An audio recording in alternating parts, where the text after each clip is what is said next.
ఇప్పుడు బక్క కావడానికి, సన్నగా కావడానికి స్పెషల్ డైట్స్ ఏం అవసరం లేదు. డైట్స్ చాలా ఉన్నాయి చెప్పడానికి. కార్నివోర్, కీటోజెనిక్, ఎంసీటీ డైట్ అని, మోడిఫైడ్ అట్కిన్స్ డైట్ అని. కానీ అవి మీరు ఎప్పటివరకు చేస్తారు, ఎన్ని రోజులు చేయగలుగుతారు? ఇప్పుడు మనం ఒక డైట్ చేసినాము, డైట్ చేసి కొంచెం వెయిట్ తగ్గింది, లైఫ్ లాంగ్ చేయగలమా? చేయలేము. రెగ్యులర్గా మనం తిండే తిని మనం బక్క ఉండాలి, సన్నగా ఉండాలా? నేను ఏం చేస్తానో నేను మీకు చెప్తా. నేను సన్నగానే ఉన్నా కదా, లావుగా లేను. నేను చేసేది మీకు చెప్తా. 5-6 పాయింట్స్ అంతే. ఫస్ట్, తీయటి వస్తువు నాలిక మీద పడకూడదు, తినకండి.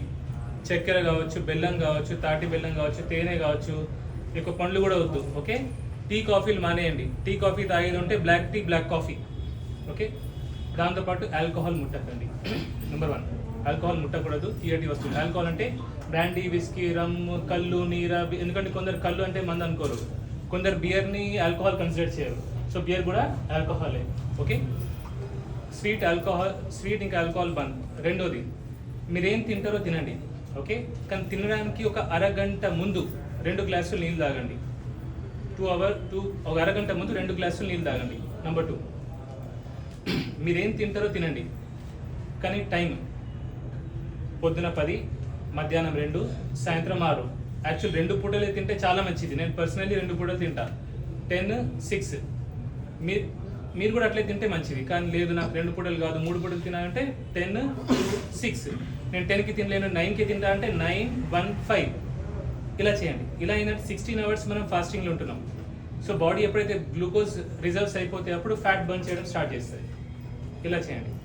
మీరు ఏం తింటారో తినండి, కానీ తినగానే ఒక 10 to 20 minutes నడవండి. ఫాస్ట్గా రన్నింగ్ చేయాల్సిన అవసరం కూడా లేదు, మెల్లమెల్లగా నడిచినా పర్లేదు, కానీ 10 to 20 minutes నడవండి. ఎందుకంటే ఎప్పుడైతే నడుస్తామో మజిల్స్ అనేవి ఆ గ్లూకోజ్ని అబ్జార్బ్ చేసుకుంటాయి. సో బేసికలీ మనం లావ్ అవడానికి కారణం ఏంటంటే ఇన్సులిన్ స్పైక్స్. షుగర్ సడన్గా స్పైక్ అవుతుంది. ఇప్పుడు నేను మిమ్మల్ని అన్నం తినొద్దంటే మీరు తినకుండా ఉంటారా? ఉండలేరు.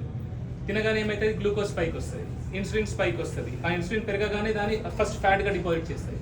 సో తినగానే ఒక 10 to 20 minutes, 30 minutes మీ ఇష్టం, మీ కెపాసిటీ నడవండి. ఓకే, నడిస్తే better. Next, screen time. Phone అయితే చూస్తున్నాం మనం, రోజు మొత్తంలో ఒక గంట ఎక్కువ స్క్రీన్ టైం చూడకండి. ఫోన్ చూడకండి, టీవీ చూడకండి. ఎందుకంటే మనం ఫోన్, టీవీ చూసేటప్పుడు తెలియకుండానే తింటూ ఉంటాం. అండ్ ఫుడ్ క్యూస్ ఉంటాయి, కొన్ని ఫుడ్ ఐటమ్స్ వస్తూ ఉంటాయి, ఇది తినే, ఇట్లా అది చూడగానే మనకు తినాలనిపిస్తుంది, ఆకలి ఆపుకోలేము, మీరు నోటీస్ చేస్తుంటారు. సో అట్లా ఫోన్ కానివ్వండి, టీవీ కానివ్వండి, ఒక గంట ఎక్కువ చూడకండి.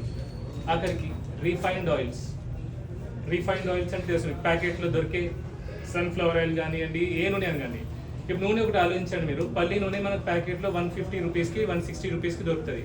కిలో పల్లి ధర 100 నుంచి 150 రూపాయలు ఉంటుంది. 1 లీటర్ నూనె రావాలంటే కనీసం 3 కిలోలు పల్లీలు పట్టాలా, అంటే 450 రూపాయలు, 400 కనీసం పల్లీలకే అవుతుంది. 150 రూపాయలకు మన నూనె ఎట్లా వస్తుంది? అర్థమైందా? సో మీరేం తింటున్నారు? సో ఆ నూనె మార్చండి. సో నూనెకి ఏది బెస్ట్? నెయ్యి బెస్ట్, గానుగా పట్టించిన పల్లి నూనె బెస్ట్, నువ్వుల నూనె బెస్ట్, కొబ్బరి నూనె కూడా బెస్ట్. ఓకే, మన ఇండియన్ కుకింగ్కి కొందరు అడుగుతారు, ఆలివ్ ఆయిల్ మంచిదే కదా తినడానికి, ఆలివ్ ఆయిల్తో కుకింగ్ చేయొచ్చు కదా అని. ఆలివ్ ఆయిల్ ఇండియన్ కుకింగ్కి పనికిరాదు, ఎందుకంటే దాని బాయిలింగ్ టెంపరేచర్, స్మోక్ పాయింట్ బాగా తక్కువ ఉంది. సో ఇండియన్ కుకింగ్కి పనికిరాదు. ఓకే, సో ఇలా చేస్తే మీరు పక్క 2 పూటలు తింటే చాలా మంచిది, 3 పూటలు తిన్నా ఇట్లా తింటే కొంచెం బెటర్ ఉంటుంది. ఇది ఒక 1 month చేయండి. చేసిన తర్వాత మీరు చేయండి, సపోజ్ ఎట్లుందో చెప్పండి. నెక్స్ట్ 1 month తర్వాత మీకు కొంచెం బెటర్ డైట్ మీకు చెప్తాం. Okay, next month. అరే ఎంతసేపు రామాయణం అంతా విన్నది, అది రాముడు ఎవడు అన్నట్టు ఉంది. ఇప్పుడు నువ్వే కాదు, ఇక్కడ మెట్పల్లి నుంచి దూరంగా ఎవరు లేరా ఇక్కడ? విజయవాడ. సో నేను ఏమంటున్నా అంటే, నేను ఇప్పుడు ఇది రోజు చేస్తున్నాను, నేను ఫోన్ చెప్తూనే ఉన్నా, ప్రతిసారి ఎట్లా అవుతుంది. నేను నీకు ఫస్ట్ ప్లీజ్ ఏమనుకో. ఓకే, ప్లీజ్ ఒకసారి ప్లీజ్ ఇప్పుడే బుక్ చేసుకో, ప్లీజ్ ఏమనుకోవద్దు. ఓకే అనుకున్నారా?